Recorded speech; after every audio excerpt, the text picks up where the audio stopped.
call to order the Park and Rec Commission meeting Tuesday, January 11th at 7:03.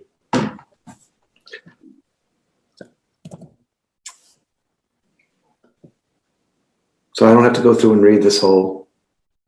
No. Right? That's why we kind of put the slides up so we could go through them, and it's up there. Yep. Okay, so it's called to order. Next agenda item, commissioner updates. Saul? Nothing for me. Aaron? Nothing from my end. Okay. Nothing from my end either. Alicia sent out a link for CPC meetings to occur now regularly. They've been sporadic. Okay. You know, sometimes once a month, sometimes twice a month, sometimes we don't have one in a month, you know, but they'll be every third Wednesday in the month. Every third Wednesday. All right, so I'm gonna put that on there. Yeah. So we'll have we have one scheduled for next Wednesday. Do they want us to come in and speak to the money that was left over from the Long Lake Reno, or I were they don't think happy? I don't think so, but I can double check. You know, I think it would be sufficient for me just to say that you know, we still plan on using the money this spring. So, but I'll, you know, if they need further detail, I'll check with Carolyn on that one. Okay. Fantastic. Let's see. Rid of that. There we go. Okay. Has everyone had a chance to read the minutes? I have. I'm good. Yep. It wasn't a lot. No. Yeah, I'm good. I'll take a I'll motion. Do we accept them? Yep. We got a accept them. Second. Okay. Roll call. Saul, Yes. Aaron, Yes. and I'm a yes as well. They're accepted. Okay. Excellent. Wow. All right. Yeah. Can you believe it? Yeah, this is a lot to digest. It is indeed. So this is typically what we normally do every year. Nothing has really changed. The only thing that we put back on here this year, which we took off last year, is the custodian position. We're going to put it back on there. Just, you know, we've been having trouble making sure that there's enough custodians. The school's been having a hard time being able, you know, with staffing issues. So if that's something that we can do to make sure that our program is going to stay cleanly and organized, and then, you know, we're going to move forward and get that position filled for the summer. So that's really the only new position. It's not new. We hired it 2 years ago. We didn't last year because it wasn't required for the licensing for Camp Tehadawon. So just to be clear, it is also not required again, but we're doing it just because we feel like it's a necessary position for the camp, the programs, and beach. Makes sense to me. What about, is there any increase in the rates? I know they've increased past years. Okay. Yes, sir. So we just this past January had a minimum wage increase in the state. So the bottom grade 1 now starts at a $14.25 per hour rate. And the entire grid, which was approved at the fall town meeting, increased as well. I also added a little bit more flux in there, just to be able to give us some competitive rates, so that we can stay, you know, within that wheelhouse of being able to get really good staff over the summer. We've been really lucky, knock on wood, to have amazing people that, you know, come and work for us. And, you know, we've got a lot of good feedback that people want to return. But, you know, there's certain areas like the lifeguards, there's been shortages for the last, feels like 5 years. It may not be that much, but you know, not necessarily just here in Massachusetts. It's been nationally. It's been a really hard position to be able to fill. So,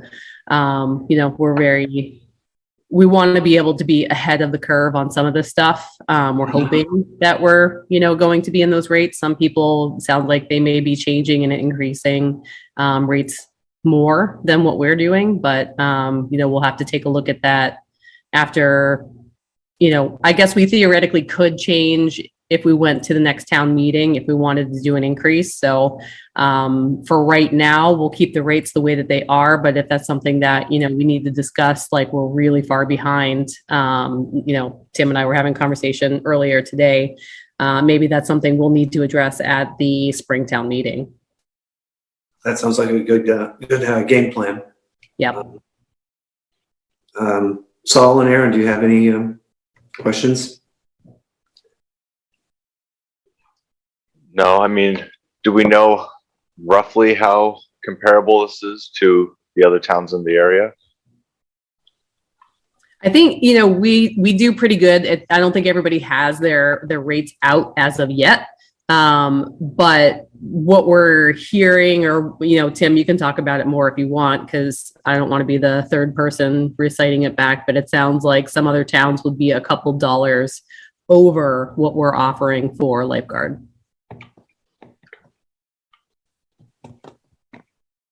Yeah, just kind of in our preliminary conversations and just some of the email threads that we have.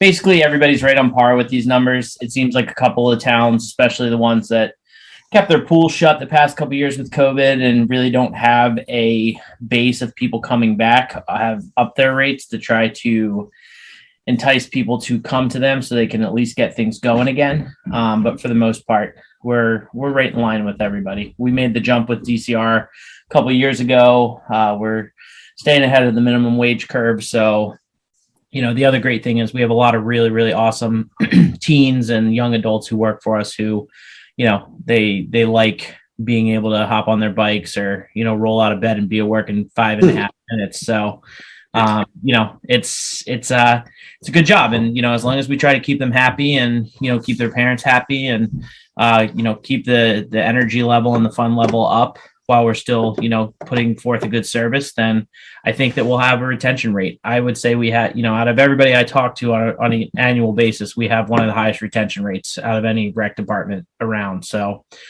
we do really well. And I think a lot of that is we don't have a lot of competition around. So I think a lot of, people look at, do I want to be outside having fun all day or do I want to be in Market Basket? And, it's very appealing. So I think we got some other things on our side, even if some people decide to go a little higher. We also have really awesome staff. So are you looking for us to approve this? It's already been approved. Oh, so we have to approve it. Yeah, so just for us to be able to post them, it's something that we typically go through on a yearly basis, so that you are aware that we're going to be opening the postings and what the rates are, just to see if you guys have any questions about anything.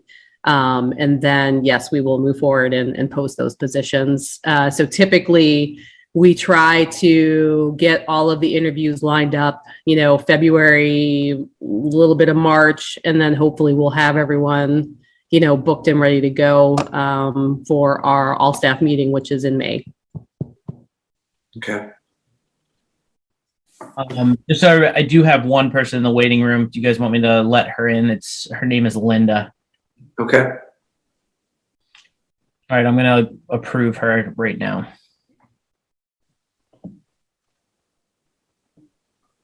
Oh, yeah, you guys can, if you have any other questions about the seasonal employment posting, feel free to ask. But once you guys approve us posting these positions, we'll go ahead and work with HR to get them posted. Okay.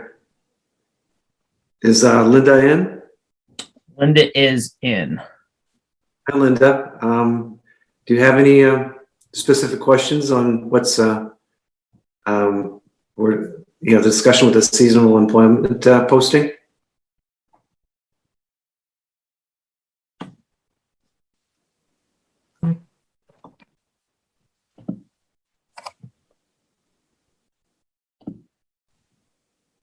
don't think she's on mute. No, she is on mute. Yeah.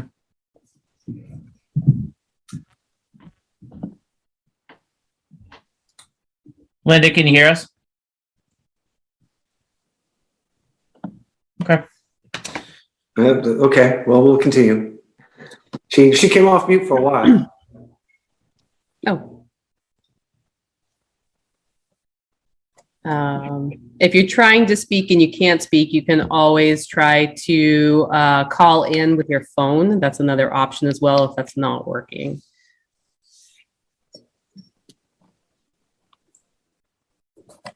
Okay. All right.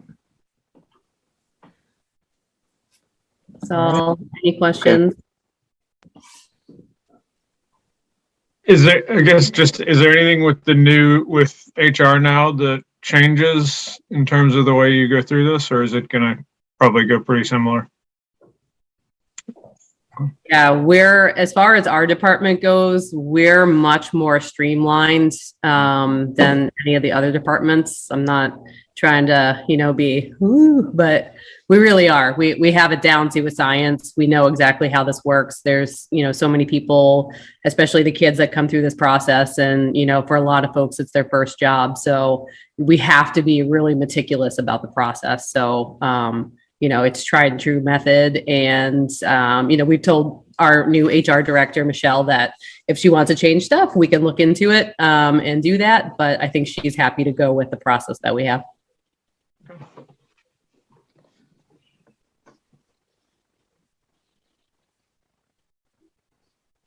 All right, nothing else? Anybody? No, I'm not seeing the content anymore. Oh, for the Oh, I PowerPoint? am. For the Yeah, it's posting. still there. Oh, wonder why I can't see it. Huh.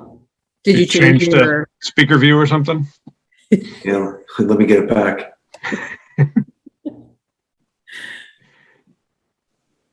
Disconnect audio meeting settings.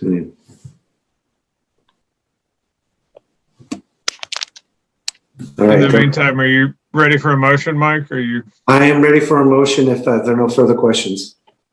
All right, I'll move to approve the seasonal employment postings as shown on the slide.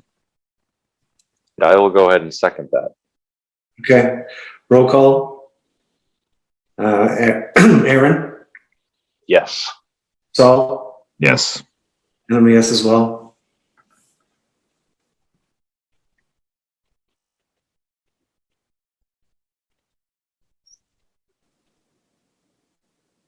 So what's the next item on the agenda? There we go. The next item is everybody's favorite topic. So we're going to talk about beach hours of operation and rates. So, typically every year when we go through this, we definitely have kind of some carryover questions afterwards. So I think what I would suggest to everybody is let's have a discussion, let's digest, and then let's put possibly a vote maybe next month. We're not in any kind of huge rush to get these out there. So I think, what that'll prevent is what we've had in years past where, we have certain people who have, either been unaware or unavailable or things like that. So at least we can get this out there, discussions there. It's public record on, LCTV. And then, if there's any questions that we need to field in the next couple weeks, we can do so. And then we can hear any of that public input and put it forth at the next meeting. So I think just based on our, past experiences, that's probably our best route to take. If you guys want to take a vote, that's completely up to you. That's just my recommendation to everyone who hasn't been through this process before. Okay. And just really quickly, you guys did ask me to reach out to Long Lake Neighborhood Association at the last meeting. So I did do that. The email did come back as expired, deleted. I don't know. But I did get a hold of Anna Mayer, who either is still the president or was the president. And she said she would pass it along for me. So, we through a roundabout way did reach out to them. So I definitely agree with Tim's process, just to be able to allow more people to digest and communicate. Sure. And just an observation, it looks like there isn't an increase in cost for any of the constituents, whether it's family, individual, couple, senior. We're not there yet. What do you mean? That's the next slide. 2021. I'm sorry. Yes. So, All right. Okay. so just so everybody is aware, we increased the rates 2 years ago. So pre-COVID summer. So not 2021, 2019 was the first year we did a rate bump in a considerable amount of time. And that was to get us to the point that, we were no longer losing money on Long Lake operations. Since then, we've been anywhere between $3,700 and our most profitable year of $9,700 in our net for the beach operations. So that's after wages, dumpster, sewer, electric, everything that we pay for to operate that beach. That's about what we have in retained earnings at the end of the year, is somewhere between $3,700 and $9,700 for the past 3 seasons that we've run it since we've done our rate hike the first time. So season pass currently includes parking sticker, membership card for each member of the household over the age of 3. Anybody under 3 is welcome to come to the beach at no cost at any time. So we ask that, everybody has this. Any person visiting Long Lake Beach between Memorial Day and Labor Day is required to have their membership card and, if parking, a sticker for their car. So those rates for the past 3 summers have been $60 for adults and dependents under 25 living under the same roof. And we've since added a caregiver into that mix. That can be a grandparent, that can be a friend, that can be a babysitter, au pair, whoever, is your caregiver. You do get the ability to add them to your family pass. Individuals are 25. Couple resident is 40, senior resident is 10, and senior couple is 15. So typically we operate the weekends leading up to Memorial Day. From Memorial Day leading up to the start of school is Saturday and Sunday operations. Full beach operations run from the last day of school through Labor Day. And then we typically close on the Saturday or Sunday of Labor Day. Last year, we ended up closing the week before because of college kids returning. We just didn't have anybody operate. And it's looking more so based off of who we potentially have coming back, that's going to be the scenario again. Hours of operation Monday through Thursday are 10 to 5:30. Fridays and Saturdays are 10 to 6:30, and Sundays are 11 to 5:30. So that's been our status quo for the past 3 years. Any questions before I move forward? Okay, so 2022. The reason for these proposals, as you can see in the first line, is an increase to cover the cost of operations, supplies, utilities, and minimum wage. So as you just saw in our seasonal staff posting for everything, we've bumped that up to the $14.25 level for our lowest paid employees, and that grid shifts. So we're basically seeing at your lowest point, we're seeing a almost $1 increase in pay, and everywhere else you're seeing, just under $1 for most of the increases that come along with that scale. That scale can be located in the town meeting packet. For those of you following along at home, it was the Schedule C, which was passed at the most recent town meeting. So if you look at that, we obviously have an increase in wages. Wages are over 75% of what our costs are for the entire summer. Then we have everything from our water bills, our electric bills, dumpster costs, and everything that goes along with the operations of Long Lake Beach. So with that said, in order to kind of stay in that safe zone and not go back to where we were, at the beginning of my tenure here, where we were actually losing money each and every year, in order to kind of come to that break-even cost, the suggestion would be to really bump the resident family pass from $60 to either somewhere in the $75 to $100 range. The non-resident pass, bump it $25 to $150. So right now we have adults and dependents under 25 years living under the same roof and one caregiver.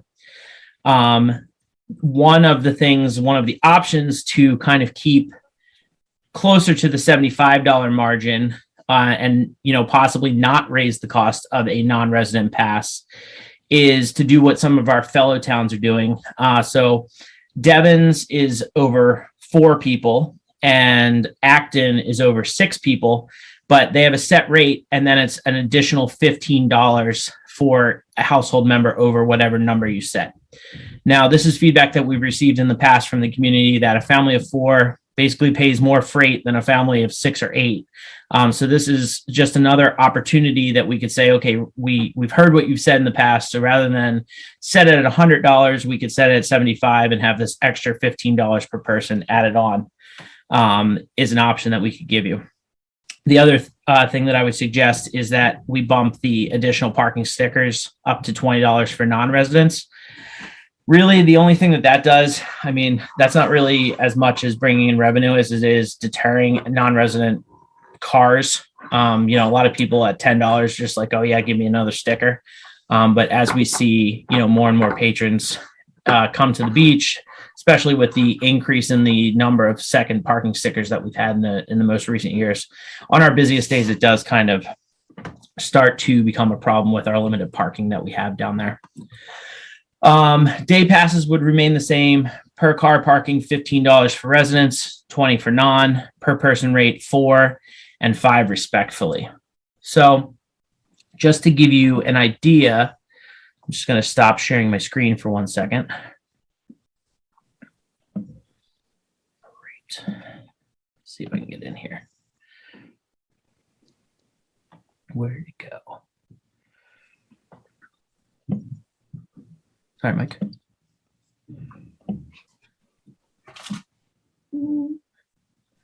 Sorry, guys. Just trying to navigate this. So our closest neighbors, Nara Park, which is not too far from Long Lake Beach. As you can see, last year, they decided to move their prices quite more significantly higher than what we are. So, a family of up to 6 people is $145 for residents, an individual is $75, a senior is $25, and a couple is $100. Non-resident rates are $200, $110, $40, and $140 respectively. So, the one thing about Nara Park is, while the park facility is beautiful, there's a walking path, there's a gazebo, these aren't the rates to use Nara Park. These are the rates to use the man-made pond that they have over there. So I don't know if any of you have ever been over there. But just to give you kind of an idea of what we are looking at, the last time that we had significant rate increases at our surrounding town beaches, we saw an influx of people coming to Littleton because we have such a lower rate. And, why would you pay, for a family of 3 to 6 people, $200 when you can pay, at the time for an out of town resident, it was, I believe, $80. So, looking at all of these factors, taking them into account, another example is if we look at our next closest town, which is Mirror Lake in Devens. So for Mirror Lake, if you kind of look right in, where are we at here? Go down. So their daily fee is $5 per adult and $4 per child, $7 and $5 for weekends. So as you can see, they say significantly less than any beach in the area. Well, these numbers are higher than what we currently have. So we are significantly less than anybody in the area. As you go down, so the cost of a single family, the cost of a single individual pass is $45 for the summer, and it's $85 for up to a family of 4. So when, this is just another example of a budding town who, when you're looking at rates and cost to operate, really what we're trying to do is, just stay viable as far as covering our costs, but also to, make it, we don't want to be the highest. We don't want to be the lowest. We want to be in a fair level for everybody who's using the services, and making sure that we have the ability to continue to operate and cover all the costs that are needed. So those are our best 2 examples that I have for you of our neighboring towns. I'm going to switch back to the format here. So with that said, that's kind of all of the money stuff that I wanted to talk about, and then I'll cover dates I figure we'll stay on topic if anybody's got questions or wants to have discussion about prices increasing or anything like that. I tend to like the second option that you had for the resident family, and it seems to be more in line with other communities as well. A question I have is, last year, how much at capacity were we, and did we reach at capacity in any given day? I know last year was kind of a weird year, but I would expect, more than likely it probably will be busier this year. So did we have to turn people away last year? No, even on 4th of July, we didn't. We've only had one 4th of July that we've really had to have people turned away since I've been here. As far as Long Lake goes, it's kind of, there's like 3 shifts, if you will. So we have a morning crowd who comes and stays until about 11:30. Then we have like a post-lunch crowd that comes, and they normally stay until the lifeguards go off duty. And then you have everybody who comes after the lifeguards go off duty. And that's pretty typical for every single day, Saturdays and Sundays included. So as far as the turnover goes, if you come at those times, you'll see the big turning crowds, and we really don't run into an issue. The busiest times at Long Lake Beach are when we don't staff it, and we have Fridays and Saturday nights after we're gone is the busiest it gets. And we had a couple incidents last year that we had to deal with after we had shut down the beach. And how about do you have some numbers on the number of residents versus non-residents that get passes? I can get you those numbers, Mike. I actually don't have them from last year. Typically it's about 70-30. But I'll get those numbers, especially if we're going to discuss this in more detail next month. It would be helpful when you're looking at some of the variation, like you had mentioned raising the non-resident from 125 to 150. So just wondering if you price yourself out by doing that. But when you say 70-30, is it 70 in Littleton? I imagine. Yeah. Okay.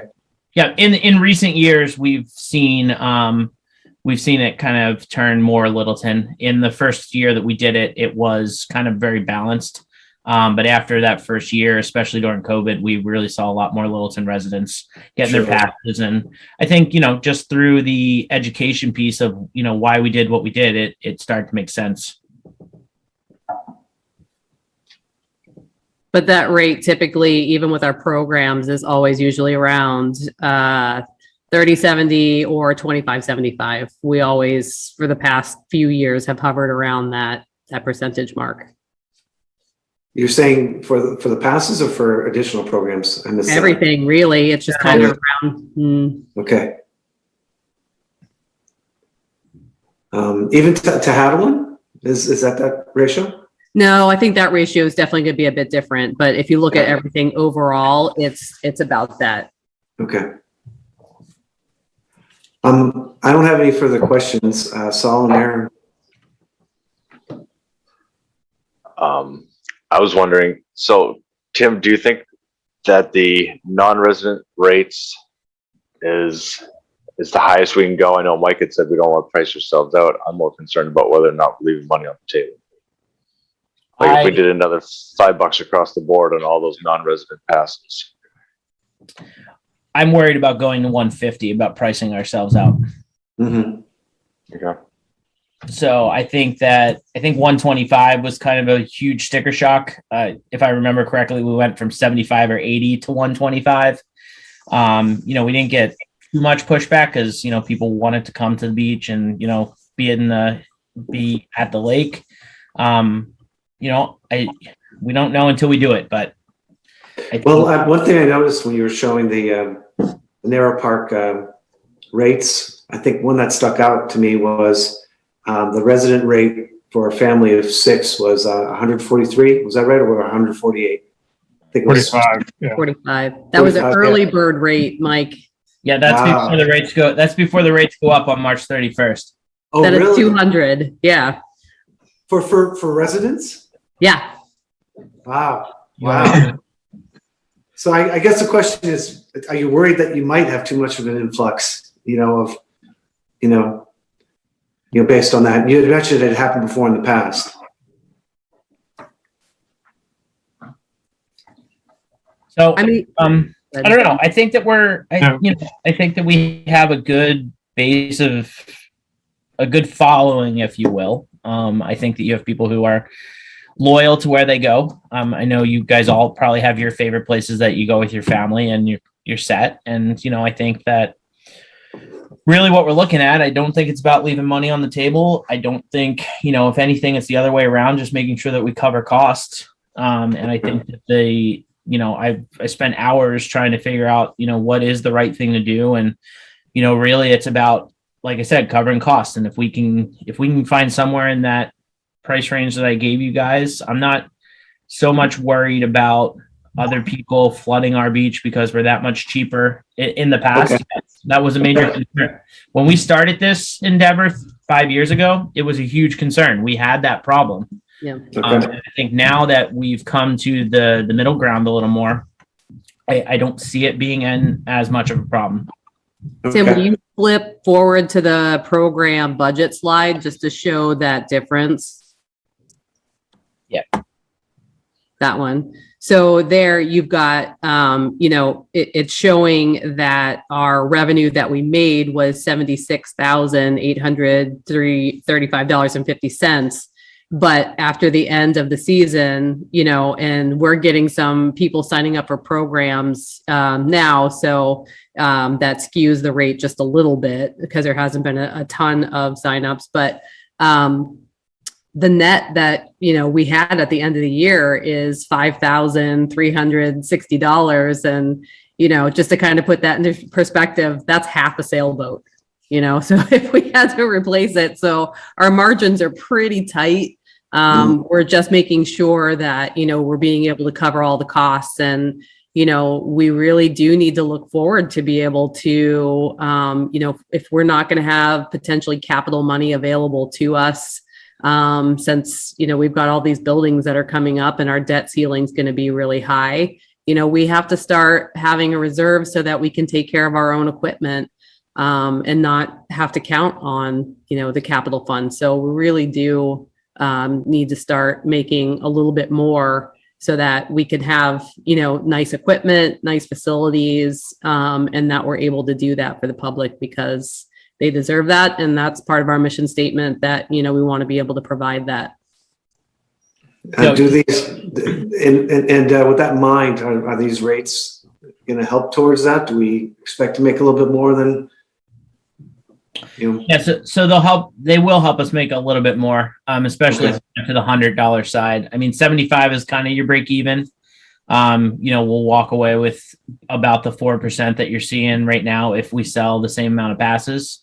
If we can get to 100, then, basically that will take the $12,000 worth of profit that we can potentially have by selling out the sailing program. And rather than sailing, floating operations at Long Lake, we can use that money to, purchase a new boat each year, which is really what, all of our pieces of our business should be doing. They should be self-sustaining.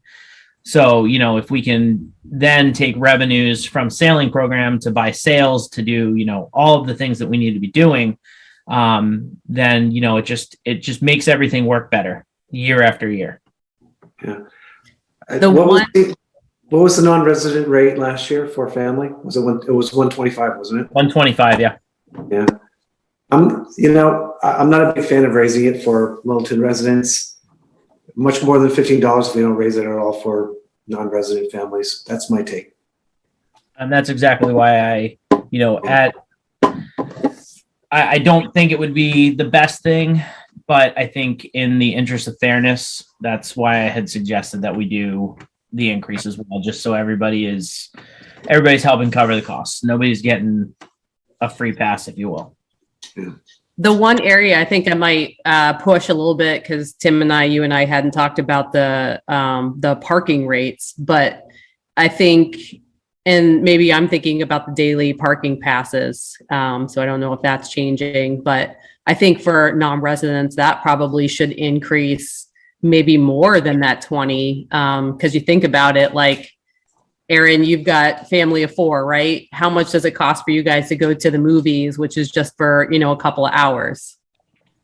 An obscene amount. Yeah. So like if you're only paying, you know, $20 to park your vehicle for a day and then $5 per person, you know, I know they're different That's a big bill. experiences.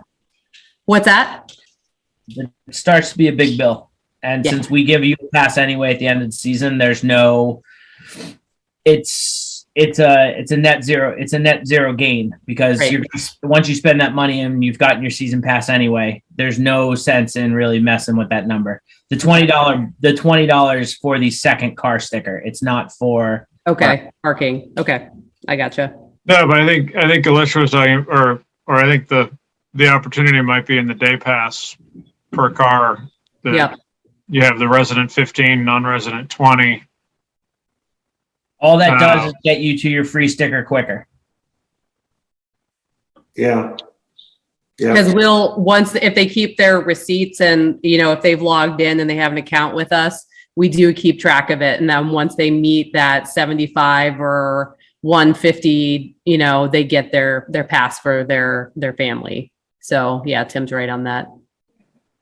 And that rate is dead in line with all of everybody else. Yep. I mean, at that point, you're just price gouging people, and it would be a bad look if you, Just asking the question. Yep.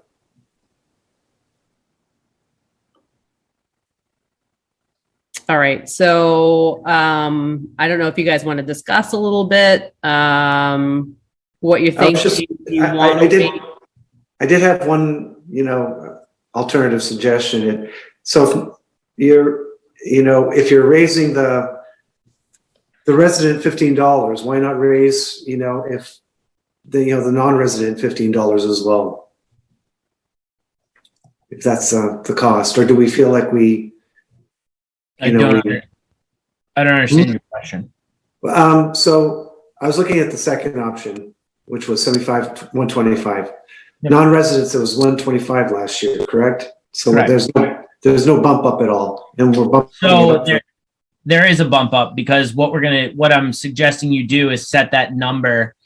If you pick the low end, which is 75, 125, you set that number for a family of 4, and then you charge an additional $15 per person. So there is a bump up. It's just rather than giving families extra people on their pass, you're then paying individually. And that was the option to cover the concern that we had last year that a family of 4 is paying the same amount as a family of 8. Okay, I see up to 6 persons. It should have said 4 to 6. So Okay. the reason I had picked 4 and 6 is, as I showed you in examples, Mirror Lake is 4 on a family pass, and you pay an additional after 4. Nora Park is 6 on a family pass, which their number is way higher than ours, and then you pay 24 for everybody after 6. So that was, you know, kind of where my headspace was in giving you guys these options. You either set that as a family pass now only holds 4, 5, or 6, and then it's $15 extra in that addition. But either way, the base rate of the non-residents, it needs to come, or of the residents needs to come up. And, you know, I tried to find the slide, but I couldn't. We've talked about this a couple times. Unfortunately, you know, 5 years ago, one of the park commissioners slashed and burned all these prices. And, you know, the resident rate was $100 5 years ago, prior to, you know, that individual doing so. And, you know, we've worked our way back to getting to a break even point. But the reality is, you know, when the last time the beach was making money, that's where your resident rate was. And it was for a family of 4.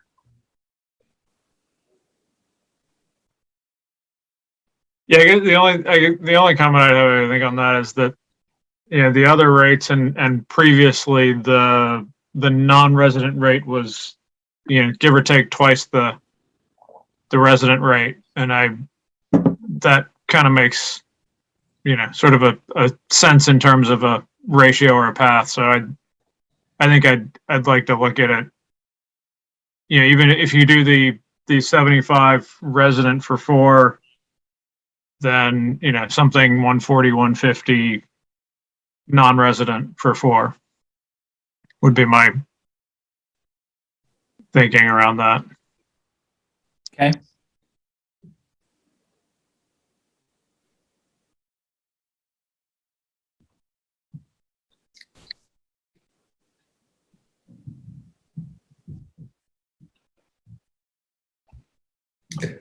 But I think, So- I think maybe if we,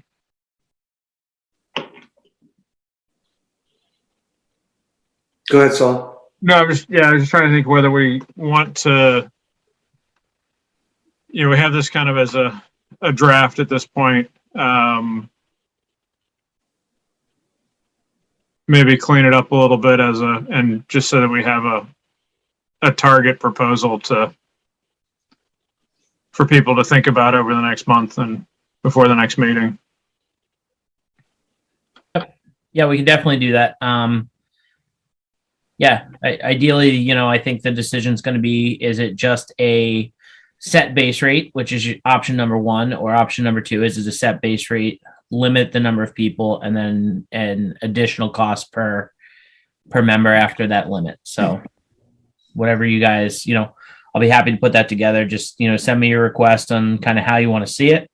I can definitely put that together and present that at the next meeting for the vote. What's your recommendation, Saul, again? So I understand. I guess, well, I'm just trying to think if, right now it's a little open-ended for anybody in the community who wants to comment to us, which is fine. My thinking would be the second option at probably 75 and 150 for up to 4 people. But I'm certainly not set on that, but that would be the direction I would lean.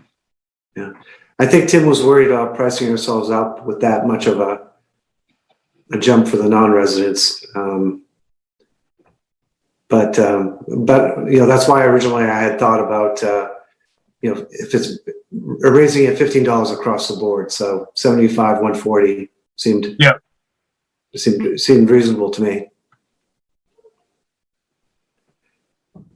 I'm curious, Tim, how many families do we have? Families of 4 versus families of 6.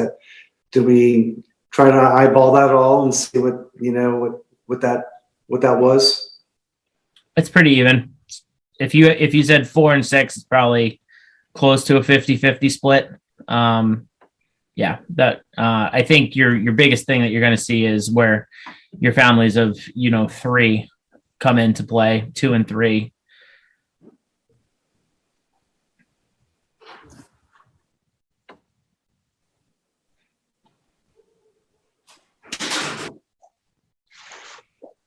So for me, I guess it's the number of people, Your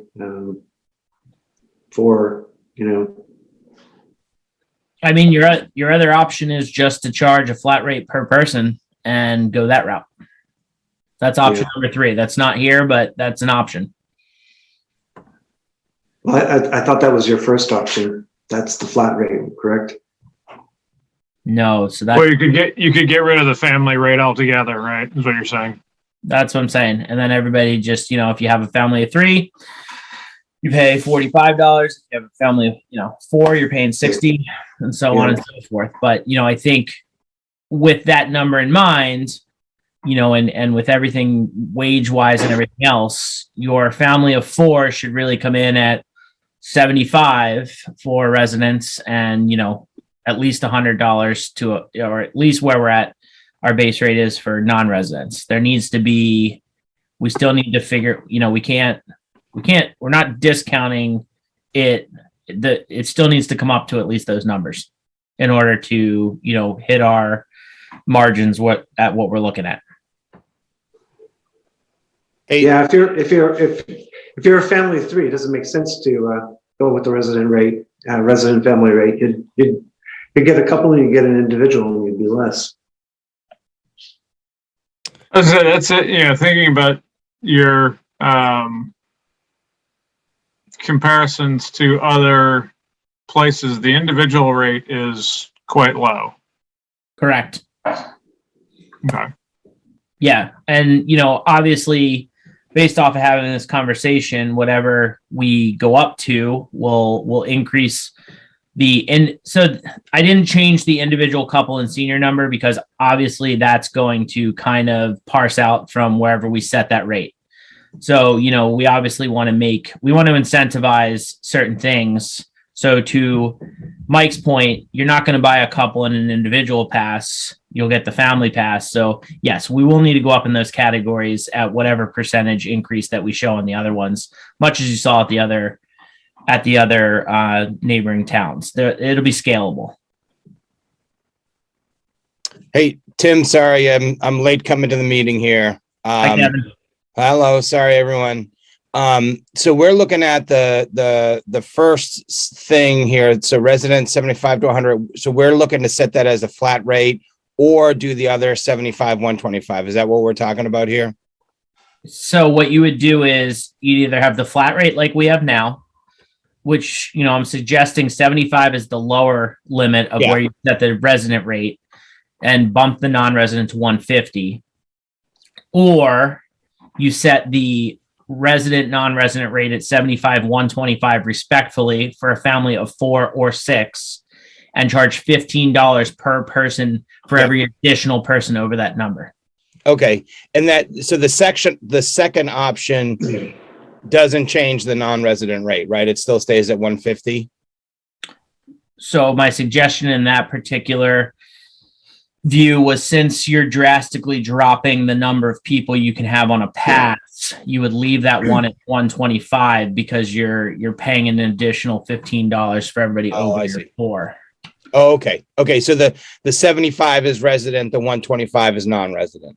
Right. And at a family of 4, what we're trying to get to, since resident rates are so low in the grand scheme of things, with the increase, we looked at our new Schedule C scale before you got here, Kevin. And with the increase in what we're paying in wages and everything, that's, the minimum that we have to be at in order to kind of get to a break-even point, which is, what I'm calling our $5,700 profit from last year.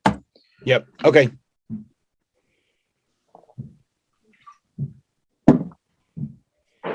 So I also, Kevin, recommended to everybody to kind of, just from years past, that we just talk about it, digest it, ask questions, allow people to have the ability to watch this on demand, send in emails, give me a phone call so we can get public feedback if necessary.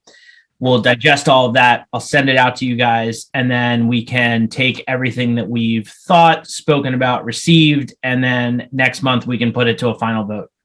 Yep. I like that.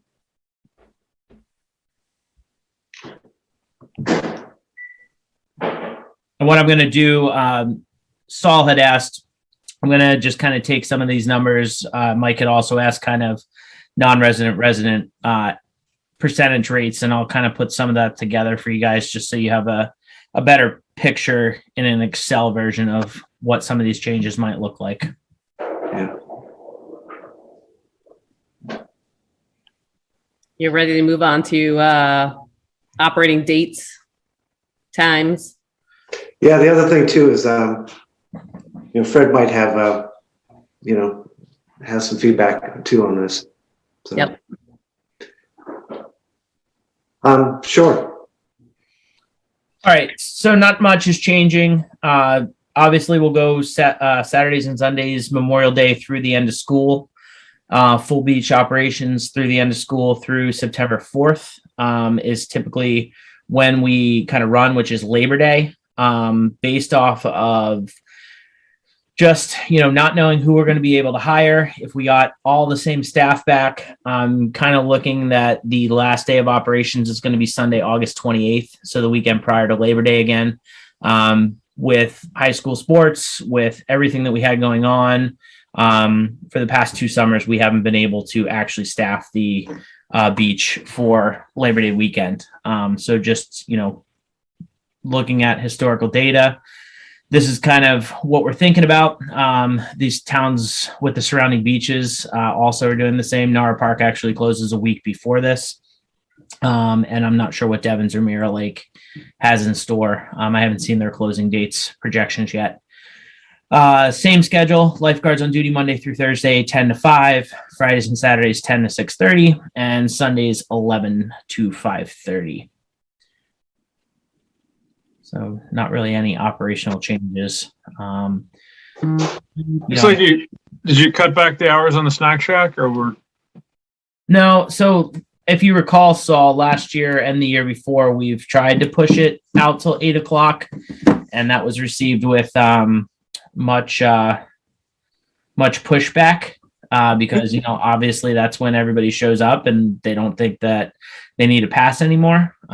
So it's that's kind of where we lived. And like I said, last year we had multiple things that occurred after hours because we didn't have any. As soon as our staff left, we had people showing up and doing all sorts of stuff. So that's why I put it on. That's why I put the slide here so you guys can have discussion about that. Just know that as we extend things out, that also increases the amount that it takes to run the beach as well. So It's a good thing I live 5 minutes away from the beach. But I'd rather not have those calls. Right.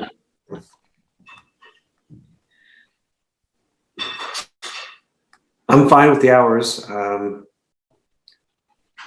Saul, Aaron, and Kevin, do you have any comments? No, I'm fine with the hours, same as last year. Yeah. The one question I have is, it said full beach operations go to September 4th, but then it says the beach closes for the season August 28th.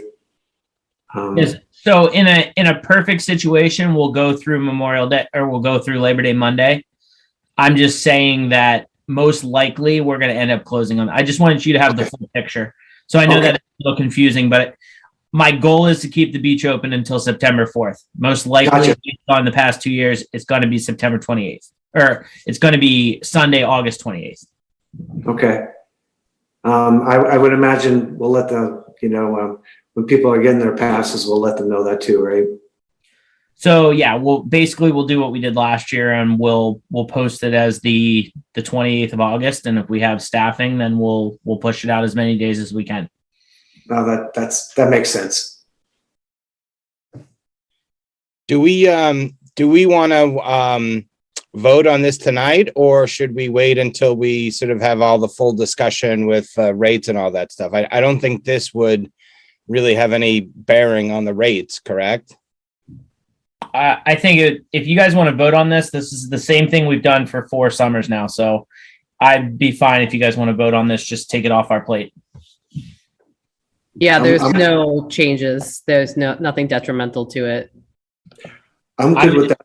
If everyone, if somebody wants to give me a motion. I'll make a motion to accept the proposed beach operations hours and dates for 2022. Not rates, dates. Dates. Yep. I got you. Yeah. All right, I'll second that. Okay. Roll call. Saul, Yes. Aaron, Yes, sir. and Kevin, Yep. and I'm a yes as well.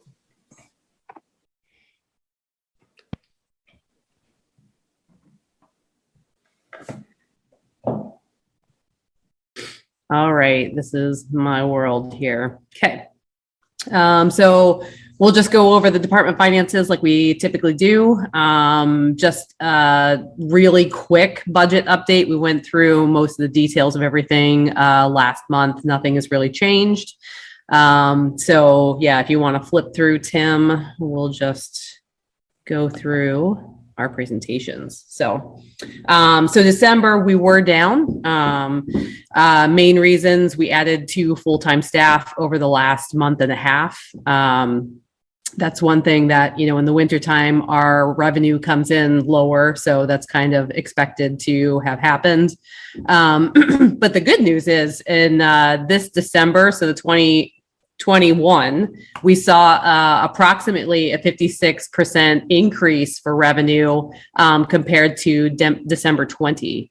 So, that's pretty good statistic. I mean, we're also still in a pandemic, but that's better news to know that, people are wanting to be able to get back to doing programmings, and, they're hopeful that we'll get back to somewhat of a normalcy that we can, yeah. This month, like I said, month to months aren't really super helpful. It's usually the year to date that's the overall that makes sense for us to kind of look at. One other fact that I did want to mention on the month to month, and it's changed. We're right even when I look today, but we were just $7,600 behind what we made last year, and that was just 10 days into this month, which is pretty awesome. So, and like I said, I looked today and we were pretty much like even. So we're doing pretty good in January thus far. We're plus 17 when we left today. Yep.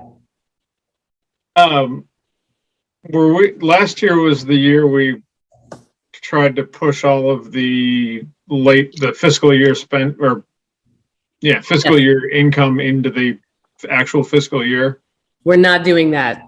Right. So I guess, that to me tells me that the last year's numbers are not going to be real useful as references because they're all wonky from that artificial push.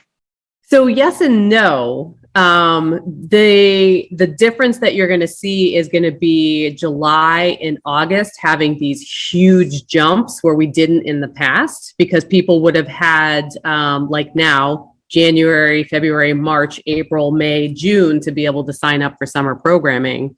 So there's really not that big of a difference. Just how do I want to say? Well, I know, we've already, the spend for sailing camp in late summer that last year would have been pushed off till July has already happened, right? Yeah. So yes, you're correct in that, but the reality is we're moving over to the general fund and revolving. So it's, it's gonna, for us to be able to consistently financially keep on that track, it's more difficult for our customers, our patrons. So that's worth a bit of extra work on our side just to be able to try to figure out all the ins and outs. So that's why I've been keeping track of a lot of the month-to-month data, so that we're getting an idea of what we're actually expending and what the wages actually are, even if the revenue is a little bit, higher or lower. What you're going to mainly see, Saul, is like February and March are a good representation of what you're going to start to go back to. And you can already see that, as we come off September, October, November, December, everything's pretty flat. Everything stays. We are a little bit higher this year because we are seeing participants start to return. So your June and July, those two giant towers, they're not going to what's going to be basically what you're going to see, which, is going to be good, is if you took, let's cut pieces off those towers, you're going to see that over February, March, April, May, and you're going to see much higher numbers in revenue coming in those months. So, it's good because you're still going to see that uptick in revenue. It'll melt back into a bell curve rather than being that spike. Correct. Yeah, no, I'm not concerned about it. I was just making sure we understand that.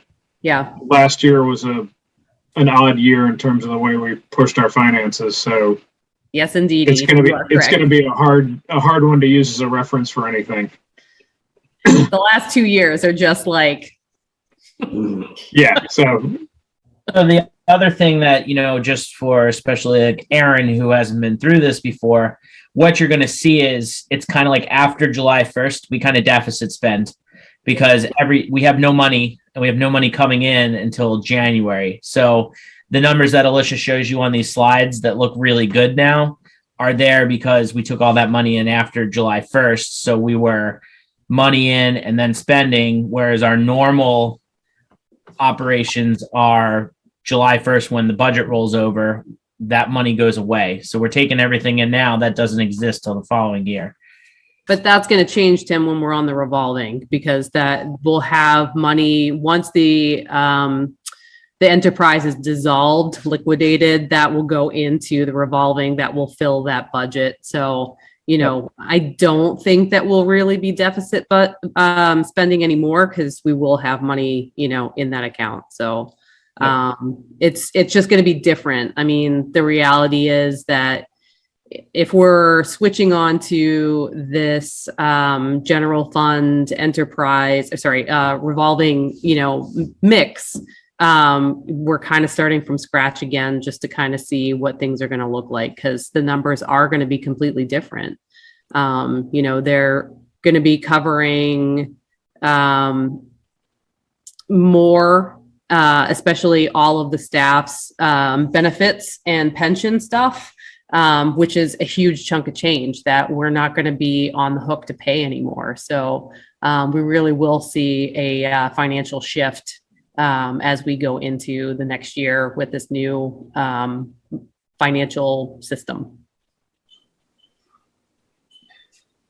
All right. So overall, last time, I know, or maybe it was 2 meetings ago, Fred had asked, he wanted to start seeing things where the numbers have been from like month to month. So as we typically do, like as Tim was saying, you know, we're dwindling down in deficit spending as we go along. So we're slowly, you know, chipping away at the chunk of revenue that we have in there. But you know, the revenue keeps going up. So we're staying, you know, in a pretty good place. I'd say, you know, with 5 months left to go, having $208,000 we're in really good shape, knowing that the next couple months, we're definitely going to get more revenue coming in. So yeah, I think right now, I mean, this is usually the lowest month that we have as far as, you know, it's pretty much all wages. We don't have a ton of expenditures going out and, you know, not a lot of revenue too. So we're looking really good. Any questions, comments, concerns? No? Okay. You want to switch over to the program one? This was another one, you know, the staff kind of wanted to see this breakout. So I think this is the second month that I've been showing this as well. So overall, the yellow highlighted is the net that each of the programs have been making right now. So, you know, Camp T a couple weeks ago was, I think, like at over 100,000. But, you know, now they're starting to spend money on whether it's supplies or shirts or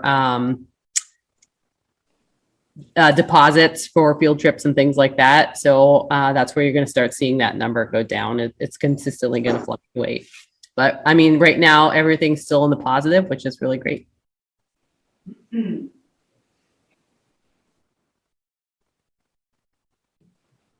So just so everybody does know, with our campaign that we ran this year, just in case anybody's kind of wondering, the early bird special was get all 7 weeks, get your field trips covered this year, because field trips are an extra cost.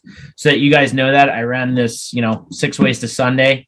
Even if every single camper took that option, we take a $14,400 loss. So it's not, we're well within our range in case anybody was worried about, hey, why are we doing that? You know, really, it's a way that we can give a discount to not only the parents who need us the most, but our most loyal campers. So that's why we went with that early bird rate rather than bringing our base price down. Our base price not increasing would have affected us more with that increase in the minimum wage. Whereas our field trips, sometimes we get extra tickets, sometimes we get, you know, comp tickets depending on how many we purchase. So just so you guys know, with that early bird special, that's the number. It's 14,400. That's basically what we lose if everybody picked that option. So it's just, that's our incentive that we went with.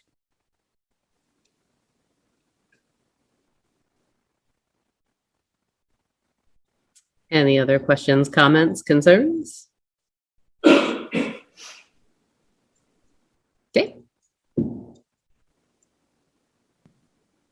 You can switch over to the next one. There you go. All right. So this is just a really quick, I do have the data on the last slide, just talking about how much money that we would be responsible for after the discussion that we had with the town administrator and with our finance director. But generally the three statements that, you know, I have is we're going to do the, we used to do a super Saturday. So everyone would have to present to FinCom and to the select board on Saturday. And it was extremely painful for the select board and FinCom. I give them credit for doing that years in a row. So they've changed the process up a little bit. So we will actually be on Tuesday, January 25th at 7:30. They, I think, are going to also do a Zoom version of it, but I will be presenting in room 103. If there's any commissioners that would like to join me, it's always good to have some folks from the commission there just as support. So if that's something that you're interested in being there or can be there during that time, just let me know, and I can go through budget presentation and all of that with you too, if you'd like, before that meeting as well. So, anybody interested? Don't everybody run at the same time, guys. I'm going to be out of town. I may be, Alicia. I'm just looking at my calendar. Yeah, I gotta check with the big boss on that one. Gotcha. You can get back to me. So I'll also have to reach out to Fred too and see if he's available. But let me know. It would be really great to have people there. And then the actual budget summary is completed. That's all been turned into the town administrator and the finance. Tim, can you go back one really quick? And that budget summary I've discussed with Steve Venuti, who is our FinCom representative, and Gary Wilson, who's the FinCom chair.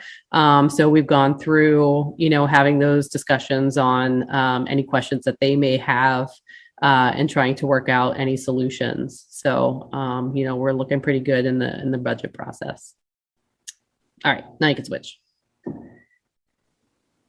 And then this was just the information from last month again.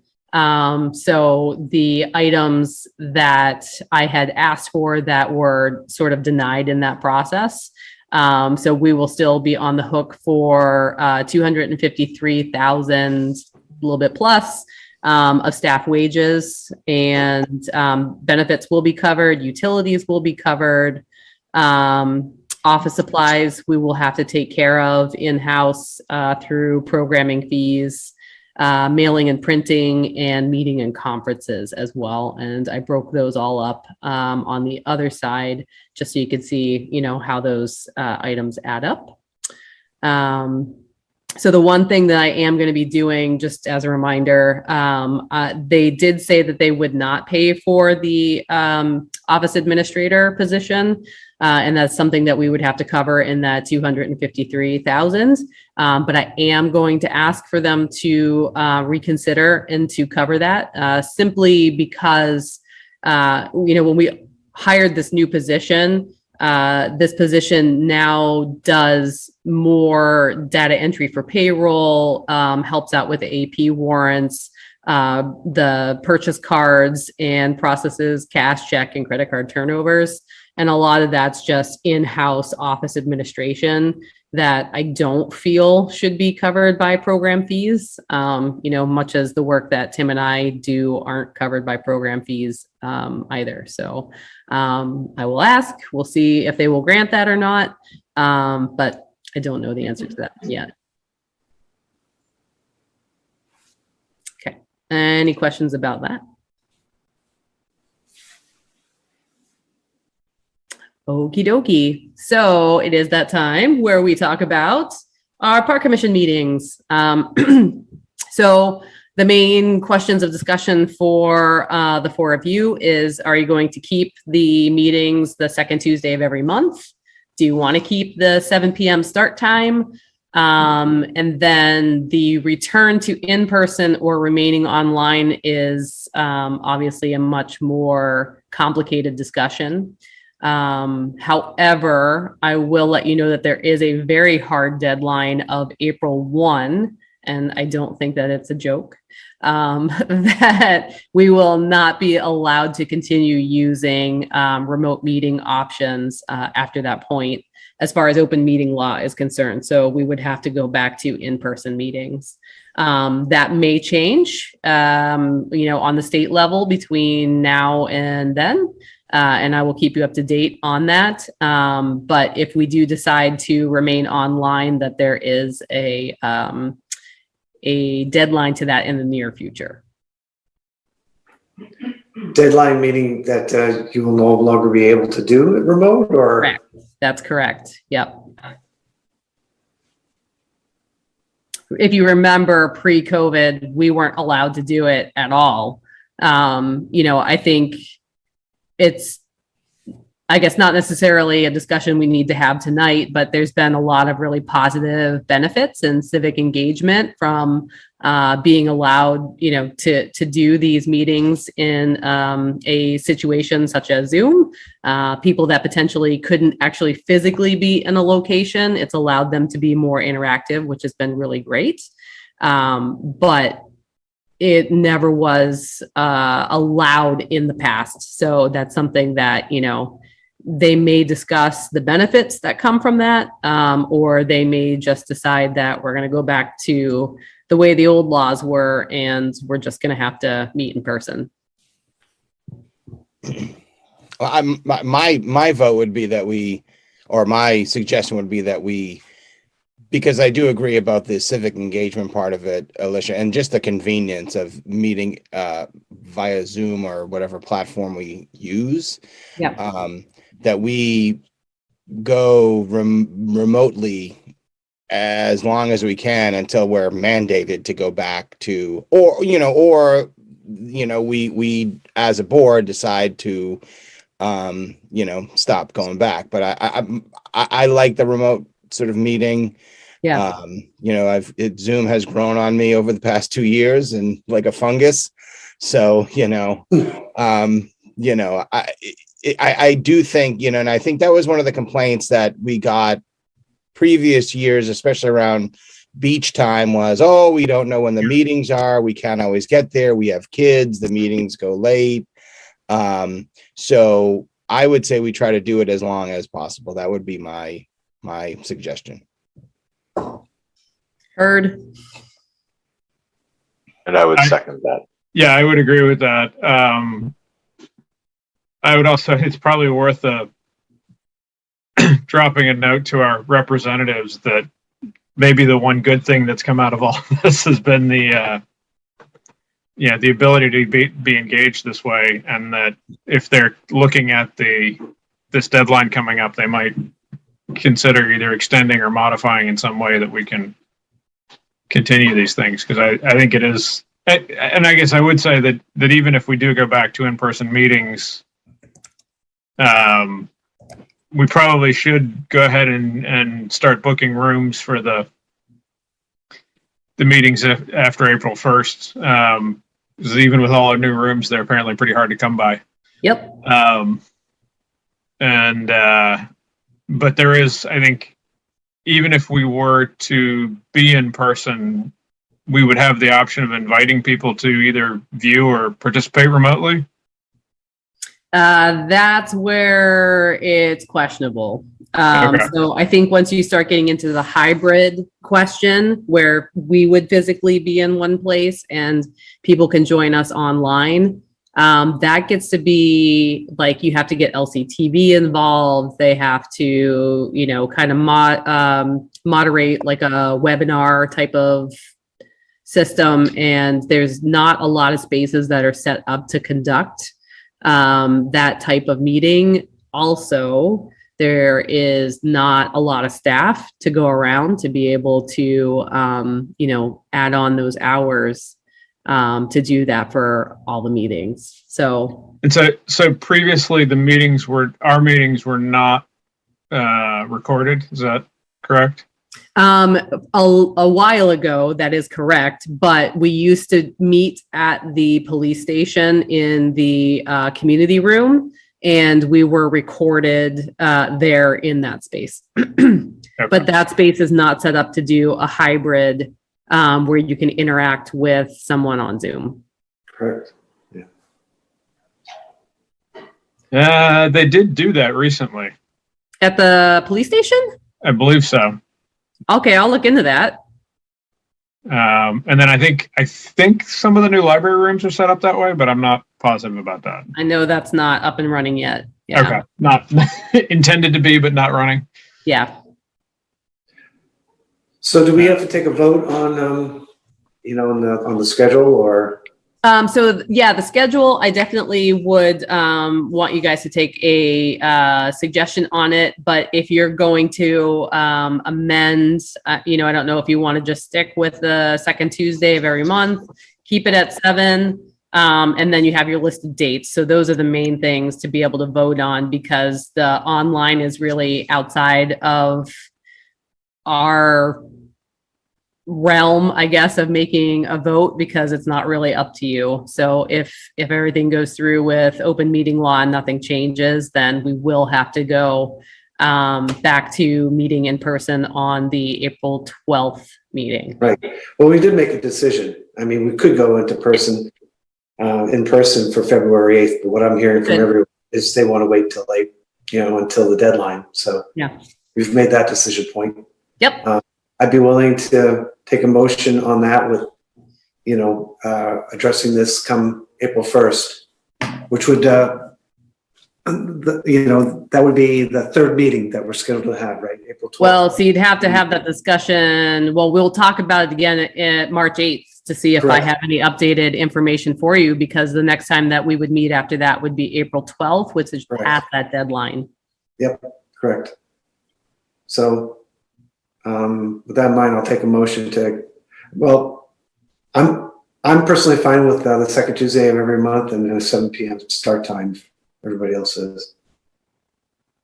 Yep, works for me. Yep. Okay. Okay.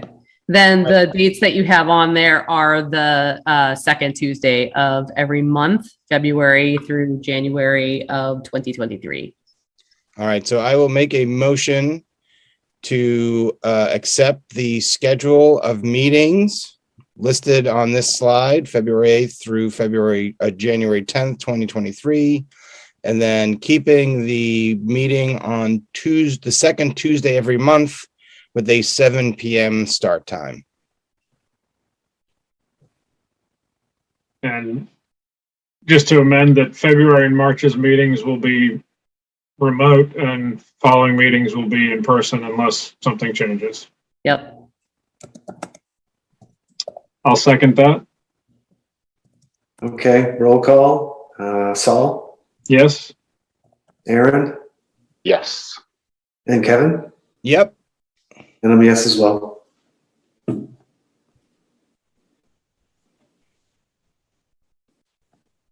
Okay. So we do not have any new business. We do not have any old business. So again, we are at that magical time.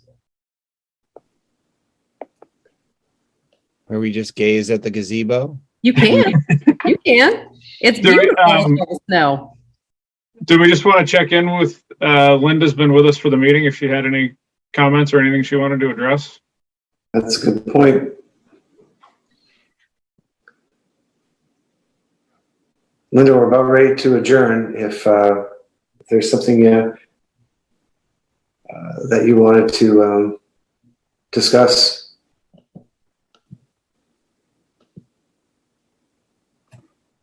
Okay.